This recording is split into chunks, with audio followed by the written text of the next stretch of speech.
Guverinoma y'u Burundi yirukanye mu gihugu umuyobozi mukuru w'ishami ry'umuryango w'abibumbye ryita ku buzima OMS n'abafasha be batatu nta mpamvu itanze. Abategetsi muri Niger bavuga ko ingabo z'igihugu zishe abarwanyi ba Boko Haram bagera muri 75 mu karere ko mu majyepfo ashyira uburasirazuba no muri Nigeria bituranye. Perezida Cyril Ramaphosa wa Afurika y'Epfo yisobanuye ku ngamba zaguma mu rugo kubera virusi ya corona kandi asobanura ko zizoroshywa mu gihugu hose mu mpera z'uku kwezi. Umubare w'abemejweho iyo virusi urenga 12,000.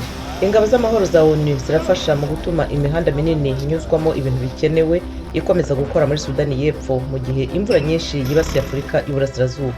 Naho muri Nigeria ibiciro bya peteroli n'ibikomokaho byaraguye bitewe n'icyorezo cya virusi ya corona, bityo n'umutungo wayiturukagaho urayoyoka. Iki gihugu gifite ubukungu bwinshi muri Afurika cyarushijeho guhangayikishwa no kutazabasha kugemura mu mahanga.